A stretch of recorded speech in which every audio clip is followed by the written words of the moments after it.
Hi friends, இன்னைக்கு அதலக்காய் பொரியல் எப்படி பண்ணுறதுன்னு பார்க்கலாம். அதுக்கு தேவையான அளவு அதலக்காய் எடுத்து வச்சுருக்கேன். இந்த அதலக்காய் வந்து கிட்டத்தட்ட பாகக்காய் மாதிரியே தான் இருக்கும். ஆனால் பாகக்காயில் இருக்கிற கசப்பு தன்மை அவ்வளோவா இருக்காது.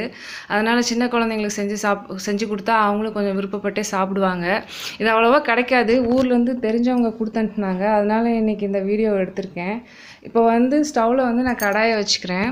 கடாய் காஞ்ச பிறகு ஒரு 2 ஸ்பூன் நல்ல கடலெண்ணெய் விட்டுக்கிறேன். எண்ணெய் காஞ்ச பிறகு இதை தாளிக்கிறதுக்கு தேவையான அளவு கடுகு உளுந்தம் பருப்பு சேர்த்துக்கிறேன். ஜீரகமும் சேர்த்துக்கிறேன். இந்த 3 நல்லா பொரிஞ்சு வரட்டும். பொரிஞ்சு வந்த பிறகு கருவேப்பிலை குத்து எடுத்து வச்சுருக்கேன், அதையும் சேர்த்துக்கிறேன். இப்போ கருவேப்பிலையும் கொஞ்சம் பொரிஞ்சு வந்துருச்சு. இப்போ பெரிய வெங்காயத்தை கட் பண்ணி வச்சுருக்கேன், அதையும் சேர்த்துக்கிறேன். பெரிய வெங்காயம் வந்து நல்லா வதங்கி வரணும். அப்போ தான் அதுக்குரிய டேஸ்ட் வந்து நமக்கு காயில் கிடைக்கும். காரத்துக்கு மிளகாய் சேர்த்துக்கிறேன். பெரிய வெங்காயம் நல்லா வதங்கி வர்றதுக்கு தேவையான அளவு கல் உப்பு சேர்த்துக்கிறேன். மஞ்சள் பொடி சேர்த்துக்கிறேன். இதெல்லாம் சேர்த்த பிறகு நல்லா கிளறி விட்டுக்கலாம். பெரிய வெங்காயம் கொஞ்சம் லைட் ப்ரௌனாக டேர்ன் ஆகிற வரைக்கும் கொஞ்சம் வெயிட் பண்ணலாம். அப்போ தான் நான் ஏற்கனவே சொன்னபடி அதுக்குரிய டேஸ்ட் வந்து நமக்கு காயில் கிடைக்கும். ஆல்மோஸ்ட் ரெடி ஆயிடுச்சு. இப்போ நம்ம அதலக்காயை சேர்த்துக்க வேண்டிதான். அதனால் நான் சேர்த்துக்கிறேன்.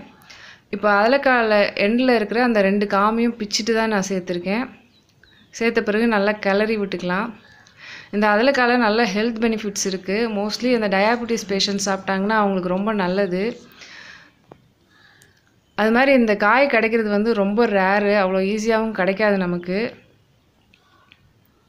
இப்போ அதலக்காய் வந்து நல்லா வேகணும். அப்போ தான் அதோடய டேஸ்ட் வந்து நல்லாயிருக்கும், க்ரன்ச்சியாகவும் இருக்கும். அதுக்காக நான் இப்போது லைட்டாக கொஞ்சம் தண்ணி தெளிச்சிக்க போகிறேன் அதலக்காயில் வேகிறதுக்கு. இப்போ பாருங்கள், இந்த அளவு தண்ணி தெளித்தாலே போதும். தண்ணி தெளிச்சுட்டு கிளறி விட்டுட்டு நம்ம இதை மூடி வச்சுட்டு கொஞ்சம் நேரம் வெயிட் பண்ணலாம். ஒரு 5 மினிட்ஸ் வெயிட் பண்ணுங்கள். அப்போ தான் கொஞ்சம் நல்லா வெந்து வரும். இப்போ பாருங்கள், நல்லா வெந்து நல்லா சுருங்க வந்துருச்சு. நமக்கு அதலக்காய் ஆல்மோஸ்ட் ரெடி ஆயிடுச்சு. இதை இப்போ சர்வ் பண்ணிட வேண்டியதான். இதை வந்து புளிக்குழம்பு, ரச சாதத்துக்கு சைட் டிஷ்ஷாக வச்சு சாப்பிட்டா ரொம்ப நல்லாயிருக்கும். அதனால் நீங்களும் ட்ரை பண்ணி பார்த்துட்டு கமெண்ட் பாக்ஸில் எப்படி இருந்ததுன்னு கண்டிப்பாக சொல்லுங்கள். இந்த வீடியோ பிடிச்சிருந்துன்னா லைக் பண்ணுங்கள், ஷேர் பண்ணுங்கள், சப்ஸ்கிரைப் பண்ணுங்கள். தேங்க்ஸ் ஃபார் வாட்சிங் த வீடியோ.